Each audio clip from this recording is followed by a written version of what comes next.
안녕하세요. 아이언입니다. 오늘은 5월 17일 동시상장으로 진행되는 ICTK KBJ28호 스펙의 최종 유통 물량과 필수 정보를 알아보도록 하겠습니다. 상황은 그래도 잘 팔아봅시다 라고 제목을 정했는데요. 왜 이렇게 얘기하는지 빠르게 알아보도록 하겠습니다. 먼저 일정입니다. 5월 17일 이번 주 금요일 ICTK와 KBJ28호 스펙이 동시상장으로 진행이 됩니다. 실거주 청약이 진행되었던 유니슨의 권리 매도도 가능합니다. 유니슨은 KB증권 이베스트 투자증권으로 실거주 청약이 진행되었고, KB증권은 일반 매도 메뉴에서 일반 주문을 입고 예정 매도로 바꾸시면 권리 매도가 가능합니다. 이어서 우리사주조합 실권을 확인해 보도록 하겠습니다. ICTK는 우리사주조합에 배정한 주식이 없어 실권이 발생할 수 없습니다. 이어서 기관 투자자 실권을 확인해 보도록 하겠습니다. ICTK의 수혜측에 참여했던 기관들은 모두 청약을 하였고 최종 배정까지 완료되었습니다. 기관 투자자들의 실권은 없었습니다. 이어서 일반 청약자 배정을 확인해 보도록 하겠습니다. ICTK에는 매우 많은 분들의 청약이 몰렸습니다.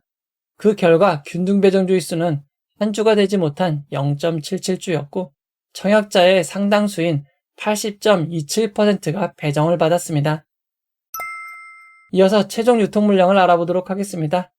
ICTK는 공모가 2만원 기준 상장 시가총액이 2,627억 원입니다. 2023년부터 2024년까지 상장한 종목 시가총액을 비교해보면 ICTK는 현대임스, 민테크보다도 조금 더 크고 에이징랜드, 큐로셀보다는 조금 작은 시가총액입니다.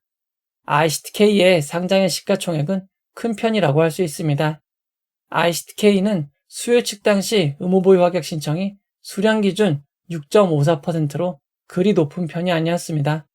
실제 배정 비율도 평균 250%보다 낮은 208.73%밖에 되지 않기에 최종 의무보유 확약 배정 비율은 상당히 낮은 편인 13.65%가 되었습니다.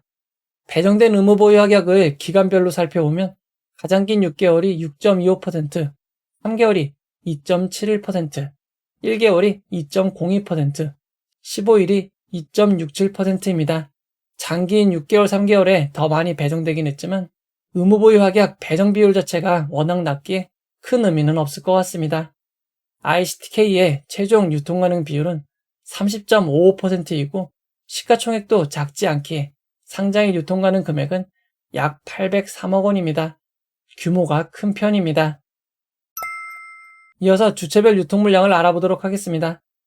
상장의 최종 주체별 유통 물량 비율을 살펴보면 기존 주주가 55.93%, 일반 청약자가 12.27%, 국내 공모기관이 27.85%, 해외기관이 3.94%입니다.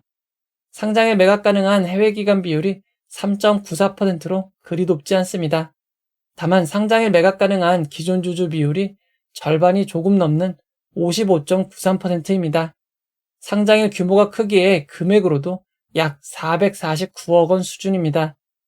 ICTK의 상장에 매각 가능한 주주들을 살펴보면 매우 많은 벤처금융 투자자들이 있고 이어서 산업은행 같은 전문 투자자 그리고 기타 기존 주주로 나뉘어 있습니다. 기타 기존 주주에는 현대자동차도 포함이 되어 있습니다.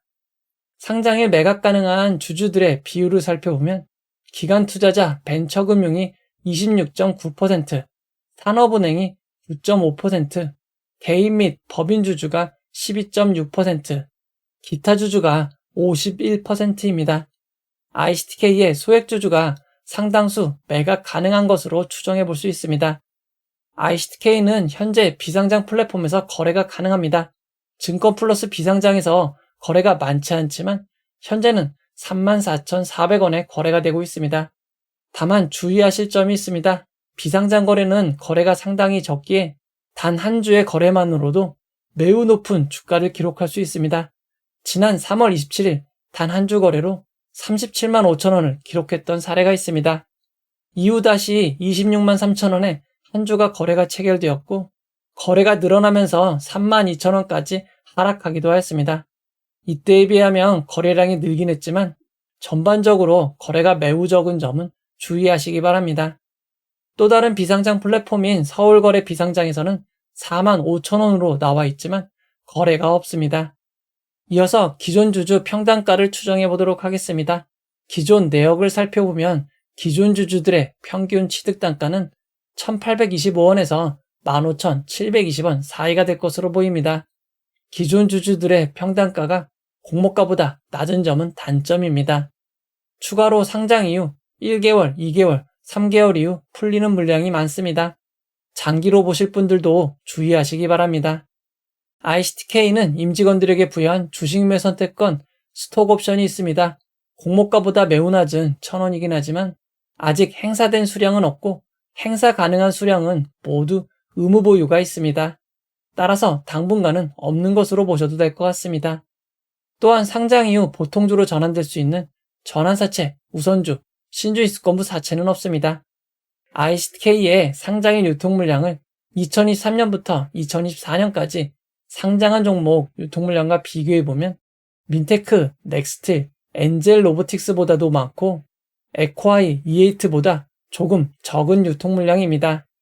2023년 6월 말 이후 상장 종목 유통물량과 비교해보면 해당 기간 평균 상장일 유통금액이 388억 원인 것을 감안할 때 상당히 많은 편인 것을 알 수 있습니다. ICTK의 상장일 유통금액은 상당히 많은 편입니다. 이어서 상장일 주가 범위를 알아보도록 하겠습니다. ICTK는 상장일 공모가 2만원이 기준 가격이 되고 상한가 400%는 8만원, 하한가 60%는 12,000원입니다. 청약하신 분들을 위해 최상의 결과 있기를 바라도록 하겠습니다. 이제 결론을 내려보도록 하겠습니다. 최근 진행된 청약이 많아 증권사를 혼돈하시기 쉽습니다. ICTK는 NH투자증권으로 진행이 되었고 KB 제28호 스펙은 KB증권으로 진행이 되었습니다. ICTK 청약에 참여하신 분들이 많은 편이지만 NH투자증권은 대형 증권사이고 실제 배정받으신 분들은 이보다 조금 적은 25만 8천 명 수준입니다. 상장일은 별 문제가 없을 것 같습니다. ICTK는 경직률이 아주 높진 않았고 환불일이 2일이었습니다. 그에 따라 비례 청약하신 분들은 17.97%가 상승한 23,594원은 되어야 이익이 발생합니다. KBJ 28호 스펙은 이보다 높은 23.04%가 상승한 2,460원입니다. 이어서 최근 상장한 종목들의 흐름을 살펴보도록 하겠습니다. 아직까지는 시초가가 고점이 아니라 개장 이후 고점을 경신하고 있습니다. 다만 최근 상장한 제일 M&S, D&D 파마텍, 민테크, 코집 등은 이전 상장 종목인 엔젤 로보틱스, IMBDX에 비하면 고점이 상당히 낮은 수준입니다. 상장의 고점이 200%가 넘었었는데 최근에는 100%를 넘은 종목이 없습니다. 그나마 다행히 가장 최근 상장한 HD 현대마린솔루션이 시초가에 비해 고점을 크게 경신하는 반전을 기록하였습니다. 그럼에도 최근 규모가 컸던 종목의 상장의 성적을 보면 크게 기대하기는 어려울 것 같습니다. ICTK보다 규모가 조금 작았던 JLMNS가 87.27%, 민테크는 52.38%, ICTK보다 조금 더 컸던 D&D 파마텍이 63.33%의 고점을 기록하였습니다. 로보테마주의 수혜를 받던 엔젤 로보틱스만 고점이 288.5%로 상당히 높은 수준입니다. 최근 상장한 종목들의 흐름을 살펴보면 JLMNS는 상장일이 최고점이었습니다. 이후 52.11% 하락한 상황입니다. D&D 파마텍도 상장일이 최고점이었습니다. 이후 39.61% 하락하였습니다. 민테크도 상장일이 최고점이었습니다. 30.31% 하락하였습니다. 규모가 작았던 코칩도 상장일이 최고점이었고 이후 35.21% 하락하였습니다. 로보테마주였고 상장일 성적이 매우 좋았던 엔젤 로보틱스도 상장일이 최고점이었습니다. 이후 52.95% 하락하였습니다. ICTK는 규모도 큰데 KBJ28호와 동시상장으로 진행이 됩니다. KBJ28호 스펙은 상장일 유통 가능 금액이 100억 원으로 큰 편입니다. 최근 일반 종목과 스펙의 동시상장이 많습니다. D&D 파마텍과 유안타 제16호 스펙이 동시상장으로 진행이 되었습니다. 유안타 제16호 스펙은 KB 제28호 스펙보다 조금 더 많은 102억 원의 상장일 유통 물량이 있었지만 3,300원의 고점을 기록하였습니다. 그리고 이어 코칩과 SK증권 제12호 스펙의 동시상장이 있었습니다. SK증권 제12호 스펙은 상장일 유통 물량이 60억 원으로 상당히 작은 편이었습니다. 그럼에도 유안타 제16호 스펙보다는 조금 낮은 3,055원의 고점을 기록하였습니다.